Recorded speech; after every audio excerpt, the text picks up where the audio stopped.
Hello students, आज की class हम स्टार्ट करते हैं। हमने पेज नंबर 16 तक कर लिया था स्टडी मैट का। आप पेज नंबर 17 से स्टार्ट करेंगे। Cases with surety not discharge. हमने जो टॉपिक किया था वो टॉपिक था कब कब श्योरिटी डिस्चार्ज माना जाएगा। जैसे आपने केसेस देख लिए थे भाई, जहाँ पे एक तरीके से श्योरिटी को पता ही नहीं है कि कॉन्ट्रैक्ट में कुछ चेंजेस आ गए हैं, कुछ जो आप कह सकते हो असेंशियल फीचर्स थे वो चेंज हो गए हैं, मेजर चीजें, छोटी मोटी नहीं, कुछ मेजर चीजें चेंज हो गई हैं। तो वहां पे माना जाता था कि श्योरिटी तुम्हारा तो डिस्चार्ज ऑफ गारंटी हो चुका है, मतलब अब तुमसे पैसा नहीं मांगा जाएगा। पर कुछ ऐसे केसेस डिस्कस करते हैं आज जहां पे श्योरिटी डिस्चार्ज नहीं माना जाएगा। मतलब हल्का हल्का लगेगा कि ये भी उसी जैसा है, लास्ट टॉपिक जैसा, पर यहाँ पे इसीलिए आपको अलग से स्टडी मैट ने दिया, लॉ मेकर ने दिया कि ये समझ लें भाई 136 सेक्शन अलग बात क्या कह रहा है। इस केस में है ना, सेक्शन 136 में जो चीजें कवर हुई हैं, कहते हैं इन केसेस के अंदर श्योरिटी तुम अभी भी लायबल रहोगे। ठीक है जी, चेक करते हैं। हेडिंग सिर्फ देखनी है आपने, बहुत सिंपल चीजें हैं। श्योरिटी नॉट डिस्चार्ज कब? जब agreement is made with a third person या party to give time to the debtor. बात को समझना है आपने। जैसे सपोजिंगली मैंने किसी को लोन दे रखा है, मान लो कि मैंने किसी को 1 लाख रुपीज का लोन दे रखा है, ठीक है जी। मुझे पता है कि वो टाइम पीरियड तो आ गया, मान लो कि 4 डेज के बाद ही वो ड्यू होना है, ठीक है, और मुझे पैसा वापस मिलना चाहिए। पर मैं अच्छे से जानती हूँ भाई लॉकडाउन था, उसका बिजनेस खत्म हो गया, ये हो गया वो हो गया, मुझे मान लो कुछ कारण से पता है कि वो 4 दिन बाद पैसा नहीं लेके आ पाएगा। मैंने ये बात अपने फ्रेंड को कही है सिर्फ, ठीक है जी, सिर्फ अपने फ्रेंड को ये बात कही मैंने कहा कि ये 4 दिन बाद पैसा तो लेके नहीं आएगा, तो मैं ऐसा करूंगी, इसको ना 2 मंथ्स का टाइम पीरियड और दे दूंगी, ठीक है जी। अब ऐसे केस में, ठीक है, मैंने क्या पर्सन को बताया, है ना, मैंने क्या डेटर को बताया कि भाई ये कोई भी एक तरीके से कि भाई हाँ ये जो भी अग्रीमेंट है उसमें कोई चेंज आया नहीं। मैंने सपोजिंग राम को 1 लाख रुपीज दिए थे, मैंने डेटर को तो बताया ही नहीं कि भाई मैं तुम्हें 2 महीने के लिए और टाइम पीरियड दूंगी। मैं अभी किसको बोल रही हूँ? मैं अभी सिर्फ और सिर्फ अपने किसी फ्रेंड को बोल रही हूँ, ठीक है जी, अपने किसी रिलेटिव को बोल रही हूँ, बस। ये हम दोनों की आपस की बात है, ठीक है ना। तो ये बात तो कॉन्ट्रैक्ट में चेंजेस नहीं लेके आई है।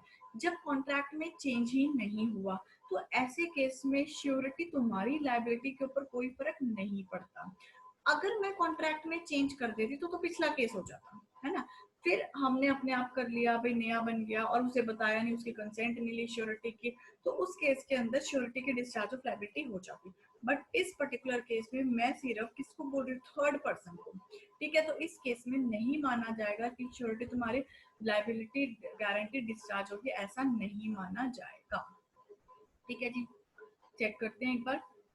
where a contract to give time to the principal debtor is made by the creditor, किसके साथ? with a third person, debtor तो बीच में अभी आया ही नहीं है, surety is not discharge, अभी वो डिस्चार्ज नहीं माना जाएगा। क्लियर होती है यहाँ तक की बात? आगे चलते हैं हम।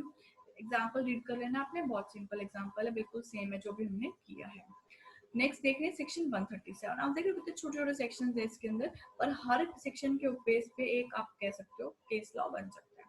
क्या हर सेक्शन आप नंबर याद करोगे? ठीक है, वो आप कर सको, बहुत अच्छी बात है। नहीं करो तो मेन फोकस अपने कंसेप्ट के ऊपर रखते हुए चलना है। फाउंडेशन वगैरह में क्या होता है, लर्न हो जाते हैं, क्योंकि एक मेन कॉन्ट्रैक्ट एक्ट होता है, ठीक है, टाइम भी काफी होता है, वो हो जाता है जनरली। बट यहाँ पे मैं कहूंगी मेन फोकस कंसेप्ट पे रखना है। Creditor's forbearance to sue does not discharge the surety, ठीक है जी। सेक्शन 137 देखते हैं, बात को समझते हैं फटाफट से। कहते हैं क्रेडिटर ने अगर नहीं स्यू किया है, ठीक है, डेटर को, तो क्या माने कि श्योरिटी की डिस्चार्ज ऑफ लायबिलिटी हो गई है? भाई उसने नहीं स्यू किया तो क्या हो गया, उससे श्योरिटी का क्या इफेक्ट है ना। श्योरिटी ने जो लायबिलिटी दी है तो वो तो इंटैक्ट ही मानी जाएगी, उसके ऊपर कोई इफेक्ट नहीं आएगा।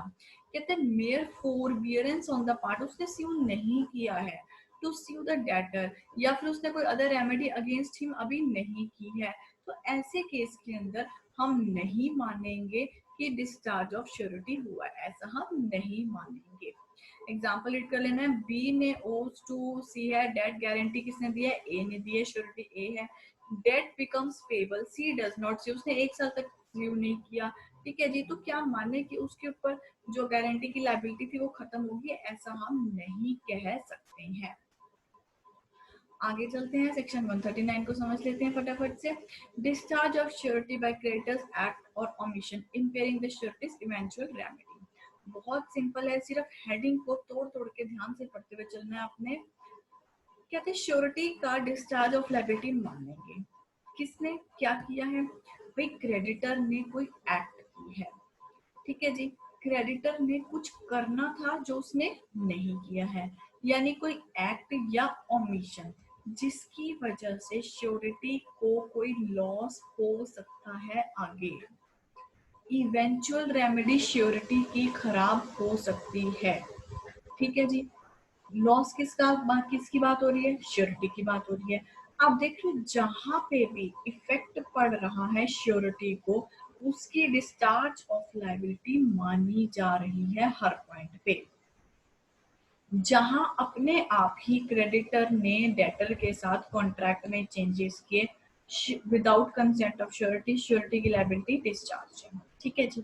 सेम चीज यहाँ पे हो रही है, क्रेडिटर ने कोई ऐसी एक्ट की है जिसकी वजह से श्योरिटी की इवेंचुअल, समझते हो, इन फ्यूचर, है ना, लेटर ऑन जो उसको रेमेडी थी, है ना, वो खत्म हो रही है, तो ऐसे केस में डिस्चार्ज ऑफ श्योरिटीज लायबिलिटी माना जाएगा।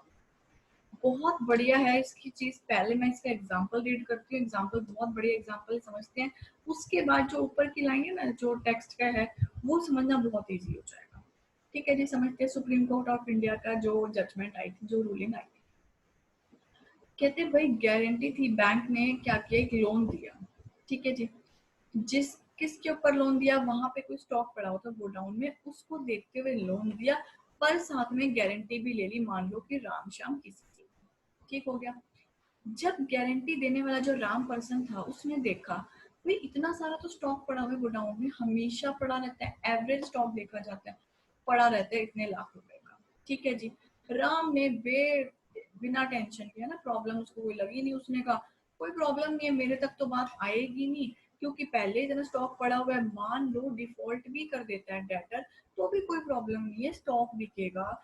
स्टॉक भी ना बिके तो उसको कुछ लगी नहीं बात, ठीक, क्योंकि स्टॉक इतना पड़ा रहता है एवरेज, उसका कोई टेंशन नहीं लगी। उसने कहा मैं गारंटी देता हूँ, स्टॉक बिकेगा, ठीक है, अगर मान लो कोई प्रॉब्लम होती है बाद में कभी कोई मेरी बात आएगी कि नहीं आएगी, तो बेस्ट चीज क्या है, यहाँ गारंटी देने में मुझे कोई प्रॉब्लम नहीं है, कोई बात नहीं।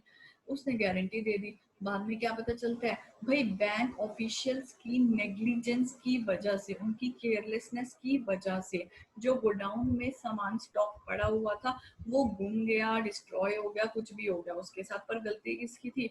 बैंक वालों की गलती थी, यानी क्रेडिटर की गलती थी, ठीक है जी। बात को समझ रहे हो आप? डिस्चार्ज और क्रेडिटर्स एक्ट या ओमिशन जिसकी वजह से गड़बड़ किसके साथ हुई है, फंसा तो लास्ट में बेसिकली देखा जाए कौन है, श्योरिटी की इवेंचुअल रेमेडी को इम्पेयर आप समझ रहे हो, खराब करना, है ना, डिस्ट्रॉय करना, खराब करना, श्योरिटी की रेमेडी खराब हुई है, ठीक है जी। तो भाई डिस्चार्ज ऑफ श्योरिटी माना जाना चाहिए, क्योंकि इसमें गलती श्योरिटी की नहीं है। मैं रीड कर रही हूँ केस लॉ की third line. Goods were lost on account of negligence of the bank official. The surety was discharged. जितनी स्टॉक की वैल्यू लॉस हुई थी उनकी वजह से उतना माना जाएगा। मान लो 5 लाख की लॉस हुई थी, तो भाई 5 लाख तक की तुम्हारी एग्जाम्प्ट हो गया, तुम 5 लाख नहीं दोगे। अगर 8 लाख का लोन था तो तुम 3 लाख देने के लिए लायबल रहोगे, क्योंकि 5 का स्टॉक था। अगर 5 हम वैसे भी ले लेते, 3 तो तुमने वैसे भी देने ही थे ना, ठीक है ना, तो 3 लाख के लिए तुम लायबल होगे, स्टॉक की वैल्यू माइनस कर ली जाएगी। ऊपर का टेक्स्ट रीड करते हैं। If the creditor does any act जो कि इनकंसिस्टेंट है राइट्स ऑफ श्योरिटी से, या omits to do any act जो कि उसकी ड्यूटी थी to the surety requires him to do, eventual remedy उसकी क्या हो रही है, इम्पेयर हो रही है, खराब हो रही है, तो श्योरिटी इज डिस्चार्ज।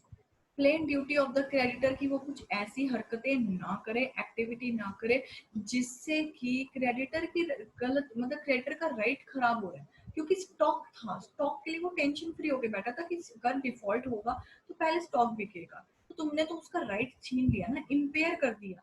तो ऐसे केस में श्योरिटी तुम्हारी लायबिलिटी खत्म हो जाएगी जितनी वैल्यू ऑफ स्टॉक पड़ी हुई थी।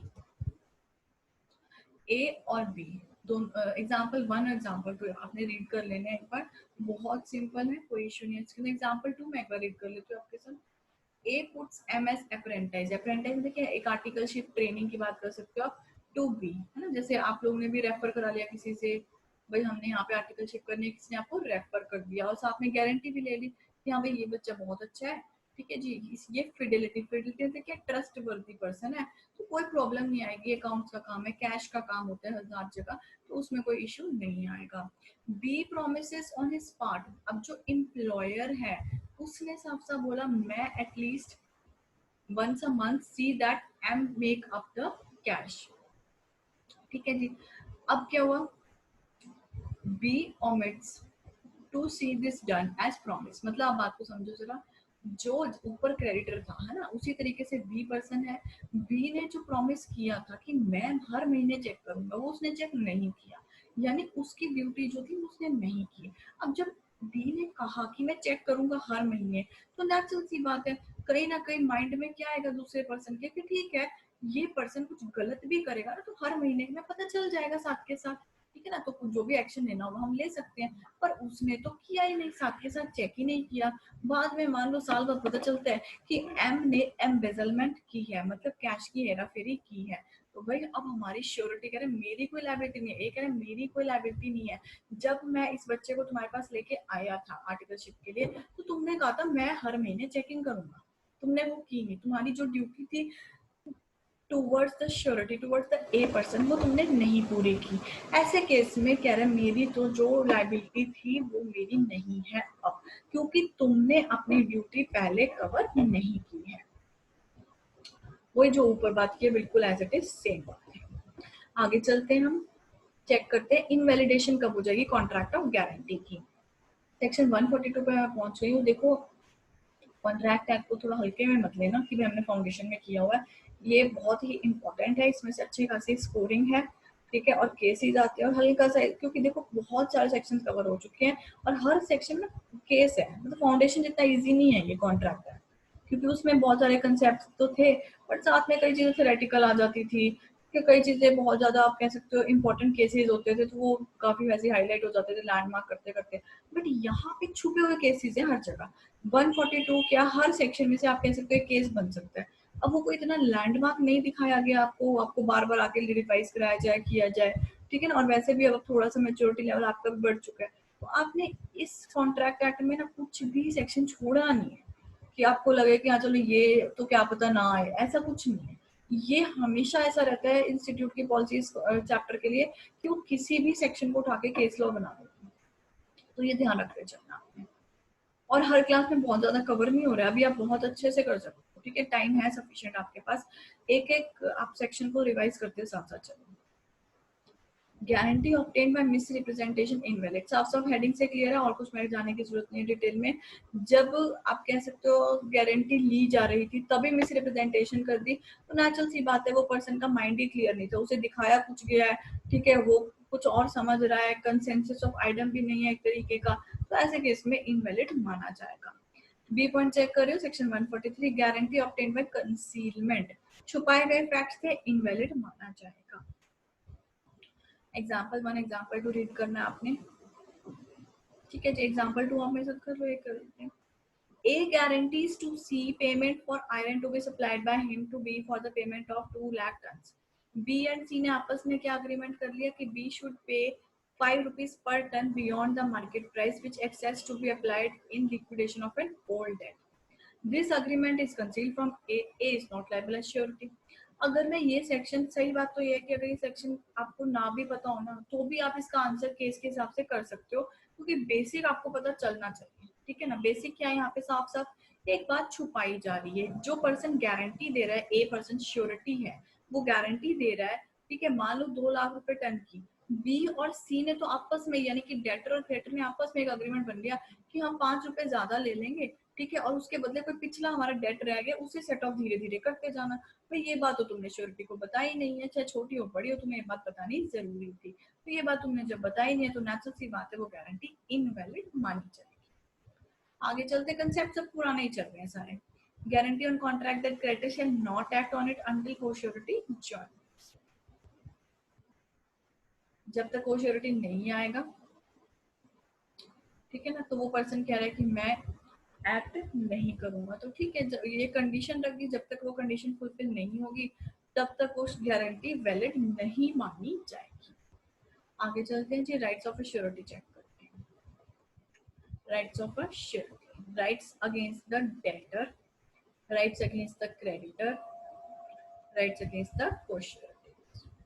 ठीक है जी, राइट अगेंस्ट द डेटर समझते हैं। देखो सिंपल बात अगर हम समझे तो श्योरिटी का क्या क्या राइट बनता है, बहुत सिंपल सी बात। देखो अगर मान लो मैंने किसी की गारंटी दी है, ठीक है, डिफॉल्ट कर दिया उस पर्सन ने, मैंने उसके भी हाथ पे मान लो कि 1 लाख रुपीज पे कर दिया, लोन का जो अमाउंट था मैंने 1 लाख रुपीज का पे कर दिया। अब बताओ मैं 1 लाख रुपीज कहाँ से लूंगी? नेचुरल सी बात है, 1 लाख रुपीज डेटर से ही लूंगी। ठीक है जी, अब ना होगा क्या, डेटर की जो बैलेंस शीट है, ध्यान से समझना, डेटर की बैलेंस शीट में पहले लाइबिलिटीज में एक साइड पे एक लोन खड़ा होता, लोन क्या, loan from HDFC bank 1 lakh rupees. ठीक है जी, अब वो लोन श्योरिटी मैंने चुका दिया है, लोन खत्म हो गया, वो लोन की एंट्री होके खत्म होगी, कैंसिल हो गई है, तो भाई क्या बैलेंस शीट में कोई लोन और आए ना, जहां लोन फ्रॉम HDFC लिखा था ना, वहां पे लोन फ्रॉम श्योरिटी मेरा नाम आ जाएगा। यानी जो राइट पहले HDFC बैंक का था वही राइट अब श्योरिटी पर्सन का हो जाएगा। सिंपल बात बोलूं तो surety person is stepping into the shoes of the principal creditor.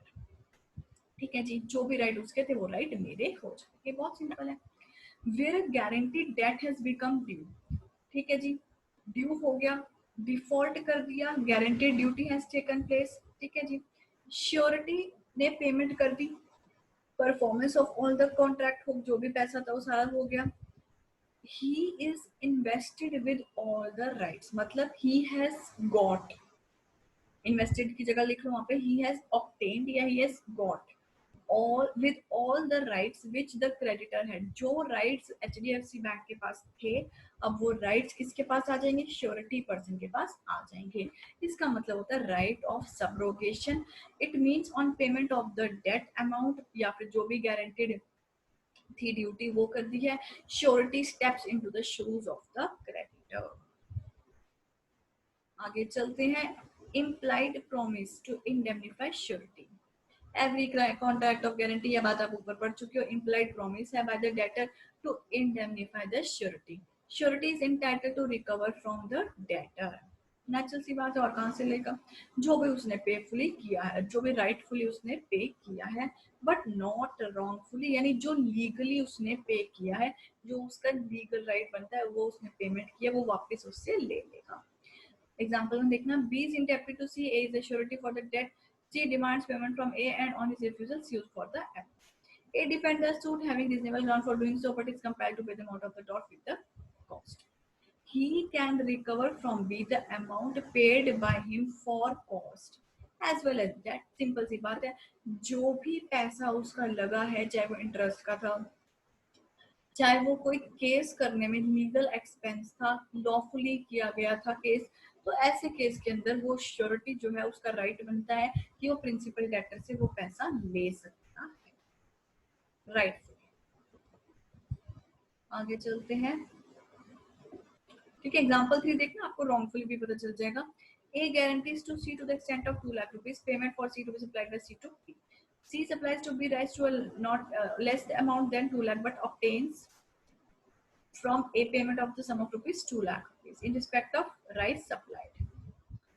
A cannot recover from B more than the price of the rice actually supplied। ठीक है जी, देखते हैं बात को। A ने क्या किया, मैक्सिमम 2 लाख रुपए तक की गारंटी ले रखी है, rice to be supplied by C to B।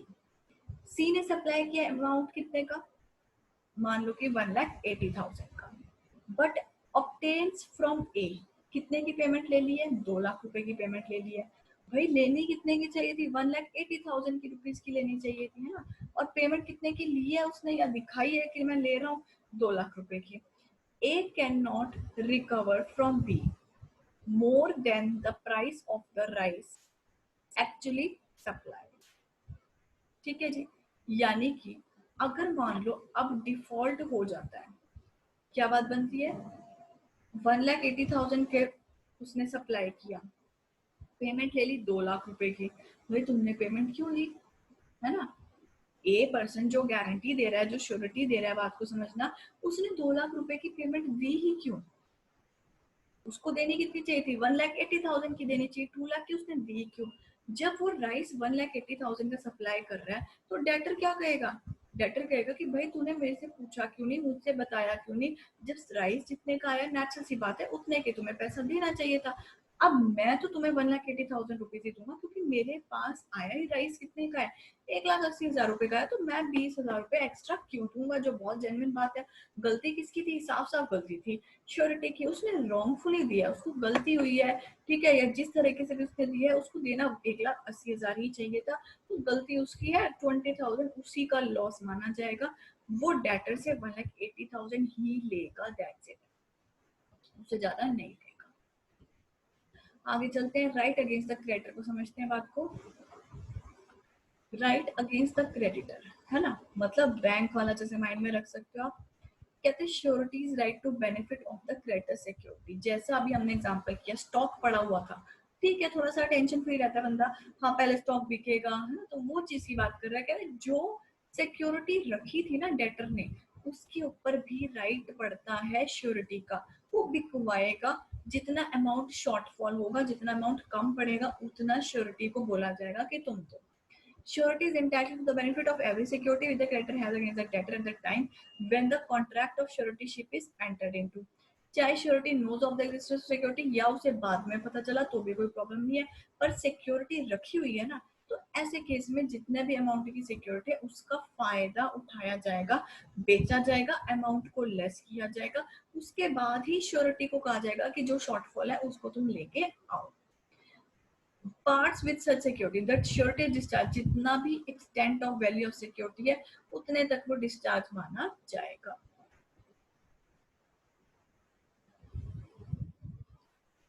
देखते हैं इसमें से आप एक एग्जांपल कर लो, एग्जांपल 2 टिक कर लेना आप, 1 2 एक बार आप रीड कर लेना, जो भी उसमें कोई इशू होगा आपने ग्रुप में डाल देना है पेज नंबर के साथ। Right to set off check करते हैं। If the creditor sues the surety, payment of principal debtor's liability, surety may have benefit of set off that the principal debtor had against the creditor। Set of की बात है क्या, मैंने 10 लाख रुपए का loan लिया बैंक से जिसकी गारंटी दी है राम ने, ठीक है जी, मान लो कि मैं लोन लिया, है ना, मान लो कि जैसे पैसा आया मेरे पास, मान लो किसी भी कोई भी ऐसा अमाउंट है जो मैंने बैंक का देना है, अब लोन का अमाउंट हो गया मान लो कि 10 लाख का, ठीक है जी, इसके बाद सपोजिंगली कुछ भी अमाउंट मेरा बैंक में क्रेडिट हो रखा है जो कि बैंक ने मेरा अमाउंट पे करना है, यानी एक तो मैंने लोन रीपे करना है बैंक का, एक बैंक वालों ने मेरा कुछ पैसा पे करना है, मान लो कि 3 लाख रुपए, ठीक है जी, मैंने 10 लाख का लोन नहीं दिया, मैंने डिफॉल्ट कर दिया, ऐसे केस में क्या माना जाएगा, श्योरिटी कितना अमाउंट दे, 10 लाख या 7 लाख, तो सेट ऑफ का फायदा श्योरिटी आप ले सकते हो, आना पर जाना जो भी लेन देन है उसे सेट ऑफ कर सकते हो, तो मैं 7 लाख रुपीज का पैसा श्योरिटी से लिया जाएगा, नॉट 10 लाख। आगे चलते हैं, right to share reduction. Surety has the right to claim proportionate reduction in his liability if the debtor becomes insolvent। Debtor हो गया है इंसॉल्वेंट, ठीक है जी, नेचुरल सी बात है, श्योरिटी को पैसा बाद में मिलेगा नहीं डेटर से, है ना, तो वो कह रहा है कि भाई जितना पैसा मिल रहा है डेटर से, मान लो कि आपने देखा ना, सपोजिंगली 60 पैसा इन अ रुपी रिसीव फ्रॉम द पर्सन, तो प्रोपोर्शनेट रिडक्शन की लायबिलिटी की बात की जाएगी, यानी कि जितना पैसा आप कह सकते हो दे रहा है डेटर, है ना, दे सकेगा बाद में आप कह सकते हो उस पर्सन को, तो वो कुछ अमाउंट जो है ना वो हम रिड्यूस कर लेंगे श्योरिटी की लायबिलिटी में से। ठीक है जी। क्या surety has a right to claim proportionate reduction in his liability अगर डेटर इंसॉल्वेंट हो गया है। मान लो कई बार तो कॉन्ट्रैक्ट में लिखा जाता है कि सपोजिंगली ये इंसॉल्वेंट हो जाएगा तो इतना जितना भी अमाउंट मिल रहा है, ठीक है, तो हम सिर्फ गारंटी वाला पर्सन श्योरिटी कह रहा है मैं सिर्फ 80% के लिए लायबल हूँ, ठीक है, नहीं लिखा है तो ऐसे केस में जो भी पर्सन रिसीवर होगा वहां पे बैठा होगा, जो ऑफिशियल रिसीवर, वो चेक करेगा कितना पैसा दे सकता है ये डेटर, उसके अकॉर्डिंगली श्योरिटी की जो लायबिलिटी है उसे रिड्यूस कर दिया जाएगा। आगे चेक करते हैं राइट्स अगेंस्ट द कोश्योरिटीज। कोश्योरिटीज का मतलब आपको याद है, राम श्याम दो पर्सन मिल के गारंटी दे रहे थे। राम कह रहे जब तक श्याम नहीं आएगा तब तक मैं गारंटी नहीं दूंगा, ऐसा हमने स्टार्टिंग क्लास में किया था। 146 सेक्शन चेक करते हैं। Co-surety is liable to contribute equally. Equality of burden is the basis. So this section contains which states when two or more persons are co-surety same debt के लिए either jointly, severally, whether under the same or different contract, चाहे एक दूसरे की knowledge है नहीं है कुछ भी है, ठीक है, they are liable as between themselves, आपस में उन्हें क्या करना है, इक्वल अमाउंट शेयर करना है। चेक करते हैं एबीसी ने 3 लाख की दी है तो नेचुरल सी बात है एक लाख की श्योरिटी उनकी पड़ेगी, गारंटी का अमाउंट पड़ेगा। एग्जाम्पल 2 चेक करते हैं। एबीसी ने दिए 1,00,000 rupees lend to E. Contract between A B and C that A is responsible 1/4 के लिए, बी 1/4 के लिए, सी 1/2 के लिए। अब ई ने डिफॉल्ट कर दिया है तो as between the sureties A is liable to pay 25,000 and 50,000 rupees.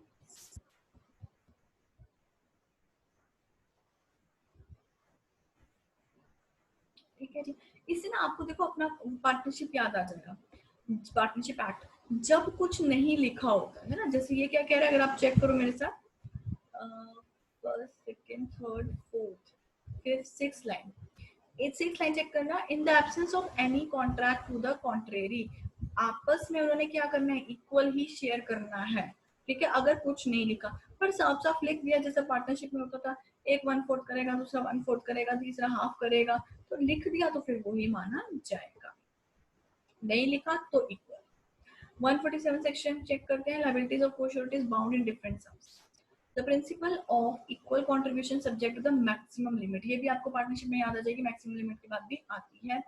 Fix by the surety to his liability, वो कह रहा है कि मैंने तो सिर्फ 1,00,000 रुपए तक की गारंटी दी है, ठीक है, तो उसका मैक्सिमम अमाउंट लिया जाएगा, है ना, उसको कंसिडर किया जाएगा।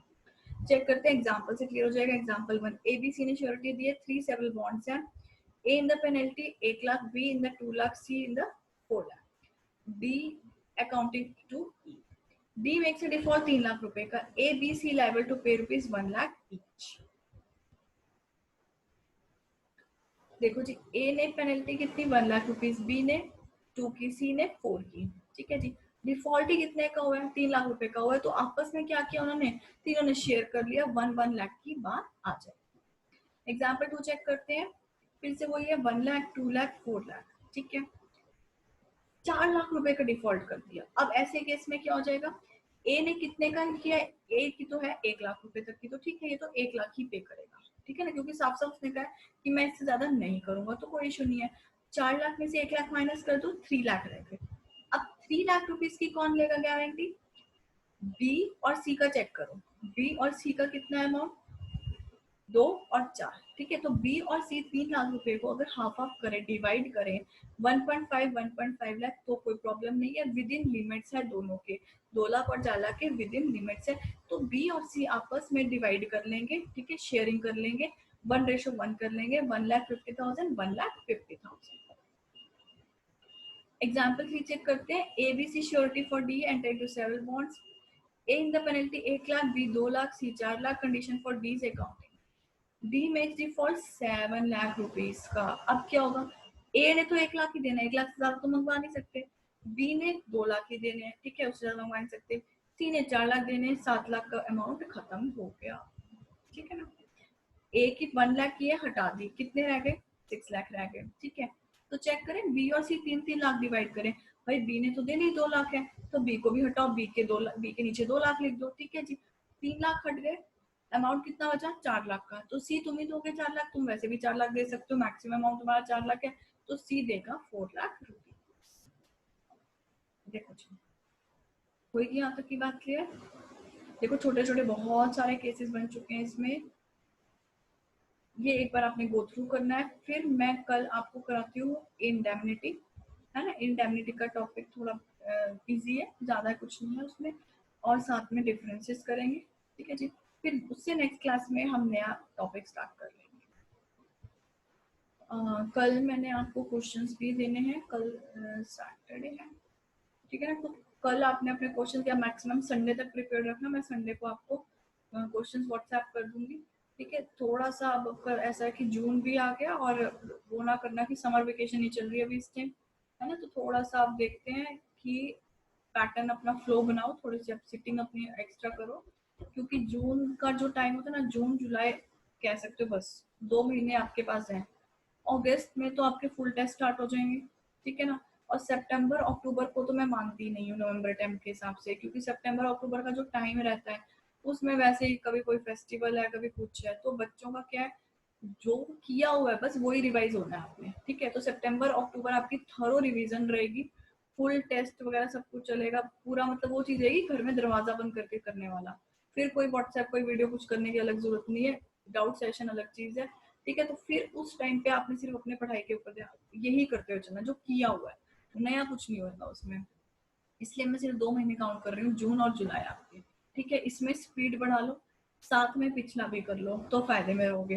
क्योंकि अभी नहीं किया ना, अगर ये जून जुलाई तक नहीं किया, अगस्त आते आते बहुत प्रेशर क्रिएट होने लग जाएगा चारों सब्जेक्ट्स का, या जितने भी आपने 8 हो देने हैं, तो थोड़ा थोड़ा बिल्डअप स्टार्ट हो जाएगा। और जहाँ प्रेशर स्टार्ट हो जाता है ना सीए स्टूडेंट के ऊपर, तो अगस्त 15-20 के बाद तो फिर बच्चों को क्या होता है कि नहीं अब तो मॉक टेस्ट शुरू हो गया, अब तो मुझे ये भी नहीं आ रहा वो भी नहीं आ रहा, फिर बहुत टफ हो जाता है जैसे जैसे टाइम बीतता रहता है। प्लान्ड वे में चलो, 2 महीने में अपना प्रॉपर पिछला रिवाइज हो जाए 2 से 3 बार, और जो चल रहा है क्लास में वो हो जाए, ठीक है। देखो पिछले के अकाउंट्स के क्वेश्चन मिल जाएंगे, उसके नेक्स्ट क्लास में ऑडिट का स्टार्ट कर देना है, पिछला अपना रिवाइज करते रहना है, ठीक है। नेक्स्ट वीक पूरा ऑडिट के ऊपर लगा देना है आपने, एक एक चैप्टर उठाते जाओ पिछला और करते जाओ, ठीक है।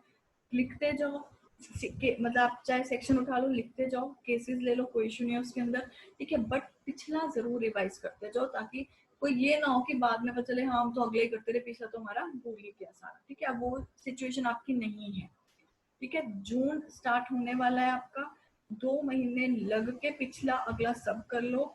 अगस्त सितंबर अक्टूबर 3 महीने प्रॉपर थरो कर लिया हमने, उस टाइम पे हर चीज टिप्स पे होनी बहुत जरूरी है, क्योंकि मेंटल प्रेशर बहुत होगा, बात को समझो, फाउंडेशन वाली चीज नहीं है, ठीक है। फाउंडेशन में सबको पता होता है हम पास हो जाएंगे, रेयरली बच्चे फेल होते हैं, वो आपको भी पता है।